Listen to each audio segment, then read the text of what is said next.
আজি আমাৰ পশ্চিম বৰেগাঁও মামাপ্ৰিয়া চৌধুৰী হাইস্কুলত এখন ব্যতিক্ৰমী আয়োজন কৰা হৈছে যে বজাৰ ব্যৱস্থাৰ সৈতে ছাত্ৰ ছাত্ৰীসকলক চিনাকি কৰি উদ্দেশ্যে এই সহযোগত এখন সুকুৰবৰীয়া হাট নামৰ এটি অনুষ্ঠানৰ আয়োজন কৰা হৈছে। ইয়াত ছাত্ৰ ছাত্ৰীসকলক আমি বজাৰ ব্যৱস্থাটো কি বজাৰৰ বস্তু কিদৰে কিনা বেচা কৰা হয়, জোখমা কৰা হয়, কোনোবাই পইচা দিলে তাৰ ওলোটাকৈ কি দিব লাগিব, এই ধৰণৰ কথাখিনি আমি ছাত্ৰ ছাত্ৰীসকলক প্ৰেক্টিকেলি শিকাবৰ কাৰণে এই ব্যৱস্থাখিনি আয়োজন কৰিছোঁ।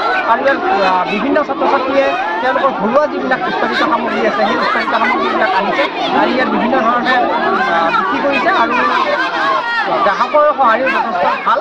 গতিকে এই ক্ষেত্ৰত আমি ছাত্ৰ ছাত্ৰীসকলক শিকাব খুজিছোঁ যে আমি পঢ়া শুনাৰ উপৰিও আমাৰ ঘৰুৱা সামগ্ৰীসমূহ কিদৰে আমি বজাৰত বেচা কিনা কৰিব আৰু আমাৰ দৈনন্দিন জীৱনত প্ৰয়োজনীয় সামগ্ৰীবিলাক কি ধৰণে আমি কিনিব পাৰিম বা বজাৰৰ পৰা আমি ঠগ নোখোৱাকৈ কি ধৰণে বস্তুবিলাক ক্ৰয় কৰিব পাৰিম, সেই ধৰণে ছাত্ৰ ছাত্ৰীসকলক মানে সামান্য জ্ঞান দিয়াৰ চেষ্টা কৰা হৈছে।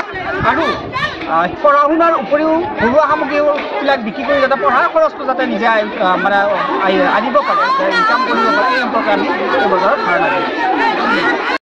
আজিৰ ব্যতিক্ৰম বজাৰত আপুনি এজন গ্ৰাহক, কি কয় আপুনি? যথেষ্ট ভাল লাগিছে। এই মানে ছাত্ৰ ছাত্ৰীখিনিৰ মাজত যিখিনি মানে চিকিৎসা উদ্দীপনা যথেষ্ট ভাল লাগিছে। তাতে আমি কিছুমান বজাৰ কৰিলোঁ, বজাৰখিনিও কিছু হ'লেও আমি কিবা মূল্যতে পাইছোঁ। মানে একেবাৰে নথৈ আনন্দিত আৰু কি কি বজাৰ কৰিলে আপুনি? বজাৰ মই বহুখিনিয়ে কৰিলোঁ। বন্নি চাউল ল'লোঁ, ৰঙালাও, বন্ধাকবি, ওলকবি, ফুলকবি, গাজৰ, বিলাহী, সকলোখিনি বজাৰ মানে য'ত ৰবিবাৰে কৰিব লাগে বজাৰখিনি মই আজিয়ে কৰিলোঁ।